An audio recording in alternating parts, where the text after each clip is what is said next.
old habits die hard, but some habits need to die sooner or later for our own sake or for the sake of our planet. Hello and welcome, I'm Sadhika Tiwari and you're watching Eco India. And today's episode is more of a guide, a one-on-one on the habits that we can change, the alternatives that we can choose, and how to go about all of this. And while we are rethinking our habits, the first thing that must have popped up in your head must have been how? Because let's be honest, it's not a very easy thing to do. But often we need some inspiration to push us. This former cluster of villages, which is now a smart city, will do just that for us. From children in schools to families in housing societies, everyone here is producing minimal waste. This is Pimpri-Chinchwad, one of India's most industrialized cities. Its burgeoning factories have attracted thousands of migrants, many of whom live in informal settlements like this one. Every morning, workers from a women's group here in Gauli Nagar set off with small carts to collect garbage. It's more than just a job. They want to change the way people handle their waste. Every day we collect nearly 350 kilos of wet waste from the community and almost 550 kilos of dry waste, like paper and plastic. Thanks to the efforts of her self-help group, residents now know how to segregate their garbage and keep it ready for pickup. Blue for dry and green for wet waste. The waste is then brought to this collection point, where it is further sorted by other group members. Initially, it was hard to convince people to give us separated dry and wet waste. They would taunt me and say, where are we supposed to keep separate bins? In our tiny houses? Should we dump it at your house? So I'd say, well, if that's what it takes to keep the community clean, then come and dump it at my house. Mangal's group was set up in 2015. Its aim is to generate income for women through work that helps improve living conditions in their communities. Today, the municipal corporation pays their salaries.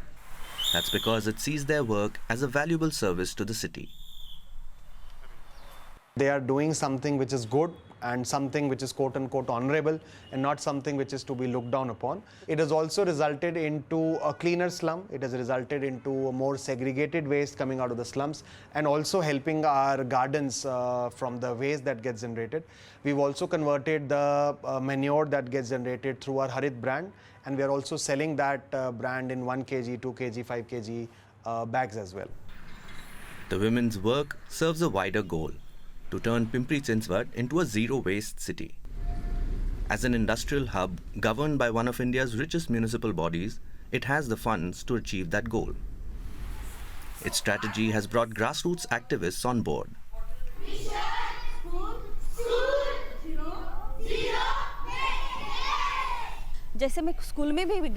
Even the classrooms were full of litter. Students would just dump their garbage behind the doors. I decided to set up a dedicated garbage area inside the school. And that's how I started creating more awareness in schools about the segregation of wet, dry, and hazardous waste. I trained the children to collect all the plastic separately and store it in one place so that it can be recycled. Archana More devised fun ways for kids to keep their school clean, like crafting a so-called monster bottle to collect plastic. She also trained teachers to continue the work with pupils in their classrooms. For many, sorting trash has become second nature. Whenever I eat chips, biscuits, so instead of throwing them in the dustbin, I remember that Archana Didi told that we don't have to throw it in the dustbin, we have to throw it in this monster bottle. Backed by the local government, Archana More's efforts have now been extended to 7 other schools in Pimpri-Chinchwad. Amongst them is this one, where efforts by students and teachers won the school a prize for being the cleanest in the city. All the wet waste that we have in the school, including the leaves that fall from the trees, we collect everything and put it in the compost bin provided by the city. This wet waste turns into a fertilizer, and we are able to show the children firsthand the benefits of organic compost. We use it for our schools, kitchen gardens, where we grow various kinds of vegetables and flowers. Experts welcome such initiatives, but warn that it will take more than grassroots efforts for the city to make the transition to zero waste. By considering waste management as a fully municipal category, as a property of the municipality, from which there is a slow transition which is happening to think of waste as also a societal responsibility, where all generators of waste are also responsible for waste management. I think that is the slow transition which one sees happening in Indian cities, which is positive. And I see the developments in Pimpri-Chinchwad as very much in line with this slow transition. Residents, young and old, are changing their waste disposal habits. A small step in the bigger picture? Yes, but it's making a difference nevertheless. I tell everyone I work for the Zero Waste Project. When I go back to my village near Mahabaleshwar, I tell them not to throw trash outside or anywhere else. I feel if this can work in the city, it can also keep the village clean. We should tell everyone that follow this. We don't have to throw garbage anywhere on the road. This is very harmful for us and for the creatures too. So in the future, it will be very easy for us. Like there will be no pollution, nothing. So it will be very like natural things we can see, natural air, natural trees, so like that. Catch-22 refers to a paradoxical situation which is hard to escape from, like the appliances that we use. For instance, we use an air conditioner to escape from the heat. But the emissions from this AC in turn contribute to the heat that created the need for them in the first place. The more you use your AC, the more you will need it in the future. But how do we escape this vicious cycle then? The answer is sustainable cooling. Take a look at these building facades in Singapore, and these in New Delhi, New York, and Hong Kong. Notice anything? In these parts of the world, life without air conditioning can be uncomfortable or downright dangerous. More than a dozen people have died in India in the past 2 months due to a severe heat wave. A fierce heat wave. Heat wave. But that brings us to our dilemma. The technology needs lots of energy. In fact, cooling building accounts for 10% of our global electricity consumption, and that's bad news for global warming. But there are solutions, some traditional, some modern, that don't eat up massive amounts of energy. So, can they help us break out of this vicious circle? The story behind this conundrum begins in New York City in 1902. That's where the engineer Willis Carrier laid the foundations for the modern air conditioner. He designed an engine to control the humidity in a printing plant because it was warping the paper. Nowadays, Americans are still some of the most prolific AC users globally. 90% of US households own an air conditioner. In some of the hottest parts of the world, it's not even 10%. But other countries want to catch up. Just look how much more energy some of these emerging economies are projected to use in the coming decades to cool their homes and buildings. This is 2016, and this is 2050. If you see India's air conditioning market, it is growing in double digits. Ankit Kalanki is working to open up the global market for high-efficiency air conditioners. India's population is growing. India is getting even more hotter, but also a large portion of Indian population is urbanizing, is moving to cities. And all of that together constitutes to a huge demand for air conditioners. Because of trends like these, global energy demand for space cooling is projected to triple by 2050.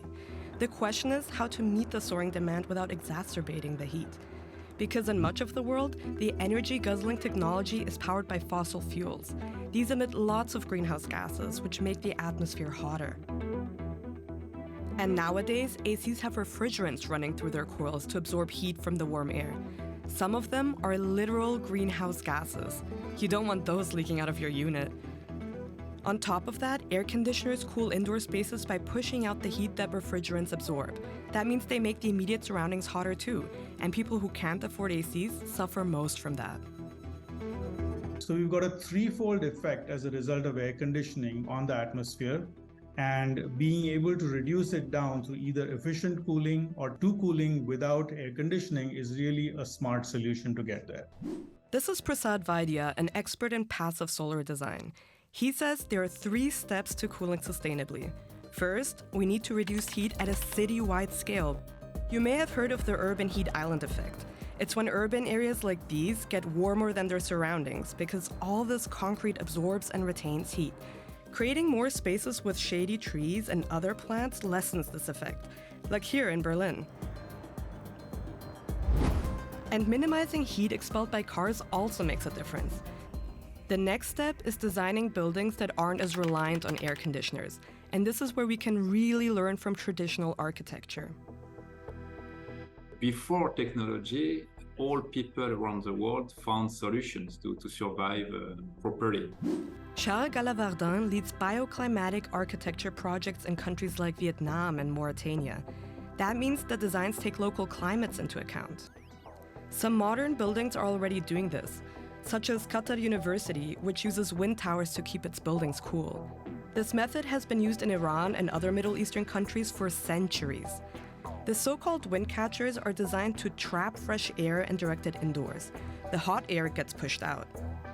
You may also have noticed that houses in hot climates are often white. Some countries like India are bringing back this approach by painting roofs with lime-based whitewash, which absorbs less heat. This can reduce indoor temperatures by 2 to 5 degrees Celsius.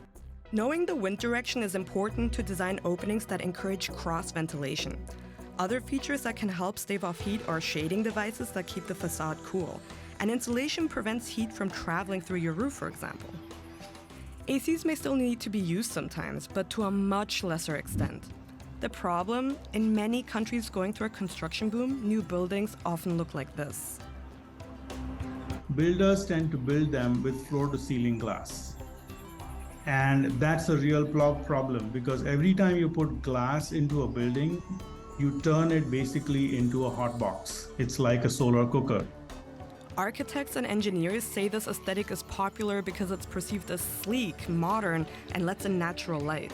Changing that would require more rigorous building regulations around energy efficiency and a massive cultural shift to actually get them enforced on the ground. Another big obstacle is that this approach tackles new constructions. But what about all the old, badly insulated buildings that already exist? This takes us to our next solution, more efficient air conditioning. Because there's no technological reason for ACs to use as much energy as many commercial models do now. But what if we thought about efficient mechanical cooling on a much larger scale? A system like this is already functioning in Singapore. Here, an underground air conditioner touted as the largest in the world cools residential buildings, banks, malls, and this iconic hotel. The technology is called district cooling, and it can save up to 50% on energy and emissions. That's because having one big plant cooling an entire district makes it super efficient. The water is chilled 25 meters below the ground before it's piped across different buildings. Cities like Toronto, Paris, and Hong Kong have already taken on the colossal task of cooling dozens of buildings with one system.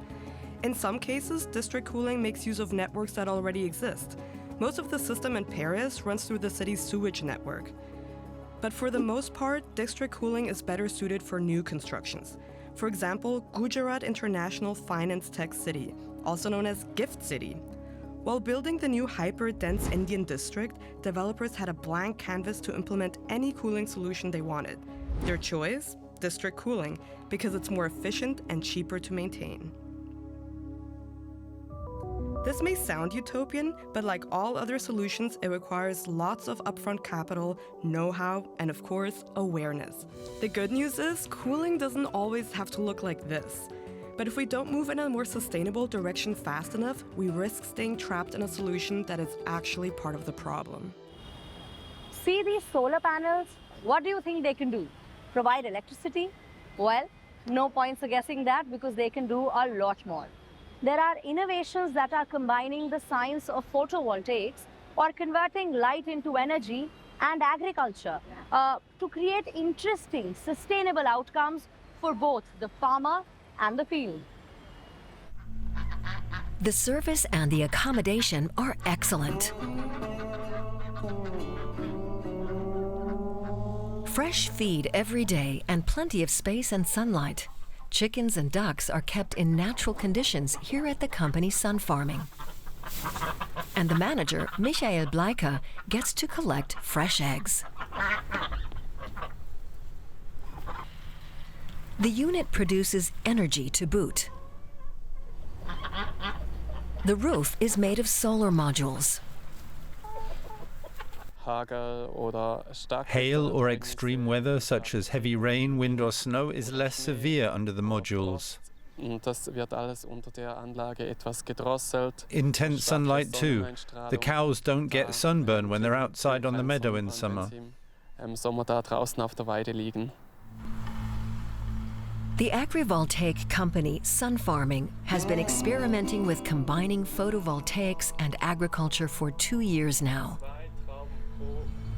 Fruit, vegetables, berries, and herbs, nearly anything can be grown under the solar modules.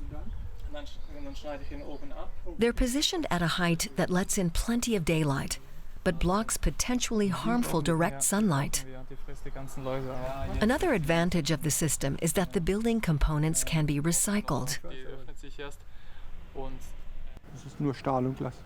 It's just steel and glass, 100%, and it can all be recycled. The structures can be dismantled and resold. The material has good salvage value and is always in demand. Steel is always needed. The materials in the modules can be used to build houses or storage sheds. A drip irrigation system collects rainwater and funnels it into channels that then distribute it evenly across the ground.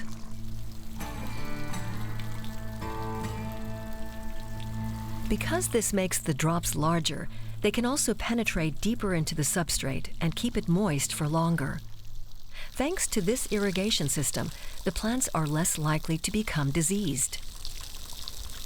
In tropical regions, fungal infestations are common because the leaves, flowers and fruit get wet.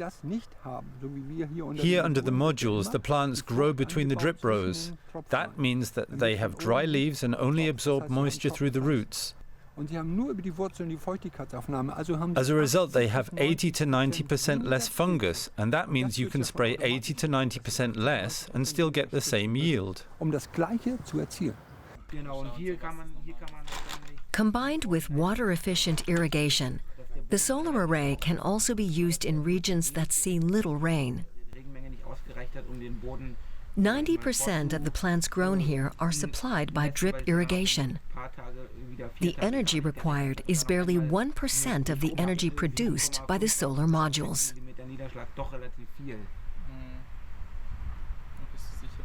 Students from the Brandenburg University of Technology are also monitoring the project. They're using sensors to study how the microclimate under the modules compares with a normal area. They measure light intensity, humidity, and the temperature both in the air and the soil around the plant's roots.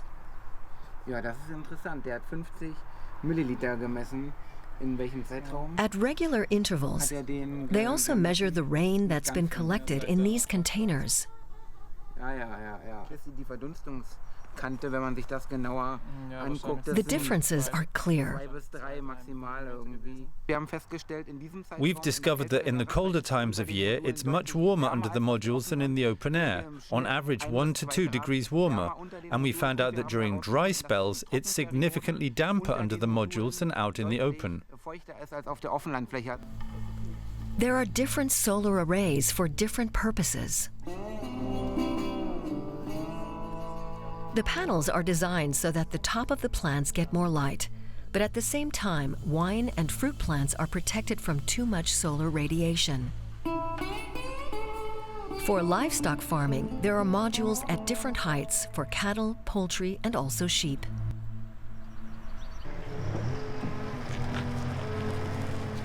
Farmer Ulrike Knees keeps 250 cows that spend the whole year outside.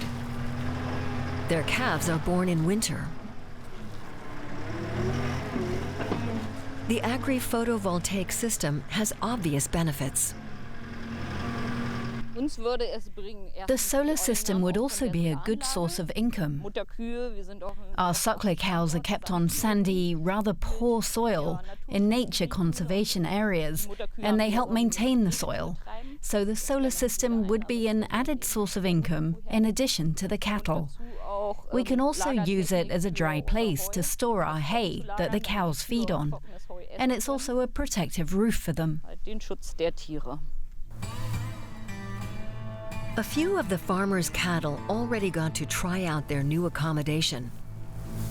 And they seem to feel right at home. Ulrike Knees is planning on installing the system as soon as possible.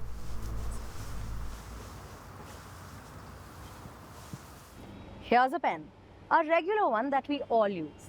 But what do you do after you're done using your pen? Some of us might be replacing this ink straw, but most of us, we just throw the whole thing away. And several pens, unlike this one, don't even have the option of replacing this ink straw. But what if your pen could do more than just help grow the tree of knowledge? And if it could actually grow a real tree? Well, and what if the whole thing could be recycled as well? Okay, no more riddles. You can find out for yourself. Sowing the seeds of change. Siva Balan, who comes from the village of Ayampalayam in Tamil Nadu, came up with the idea of creating a green pen. I am a qualified mechanical engineer.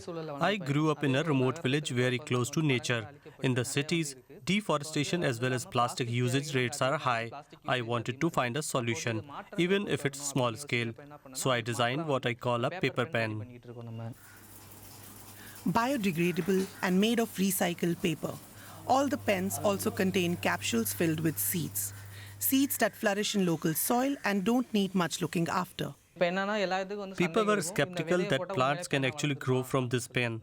So I threw a few of the used pens in the ground in front of my office, and local school students did the same. They have grown into plants. Many people said they enjoyed seeing them thrive. The paper pens help cut plastic usage too. In India, up to 2,400 million plastic pens are sold each year, and more than 90% of them do not get recycled, according to the National Green Tribunal. The young entrepreneur also hopes his pens can make a difference in his community. I knew production couldn't be done by one individual alone. So I got a group of unemployed women together in my village and trained them. They have benefited from the daily income. We do training programs in nearby villages too.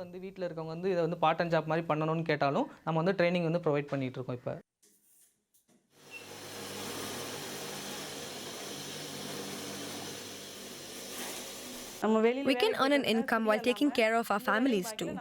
It's much more convenient than a normal job. We can combine this work with our family lives. Siva Balan and his team make around 800 to 1,000 pens a day, according to demand. Their main customers are schools and colleges. The pens cost 5 rupees each. We take the paper and down the middle we paste a line of gum and place the ink refill there. After that, we fold it and put it into a paper rolling machine. Once the pen is dry, we add a capsule at the back and fill it with seeds. Then we paste it with gum again and add a cap and packaging. The pens are made with a machine originally designed to manufacture firecrackers. Siva Balan found a way to convert the model, and he now aims to make a smaller version to sell. He also wants to refine his pens and use organic material to make ink refills too. My challenge here is to make this product 100% organic. We haven't been able to do that yet. 0.5% of it is plastic. We are trying to improve that with R&D. We are experimenting with things like peacock feathers, which were used to write in ancient times.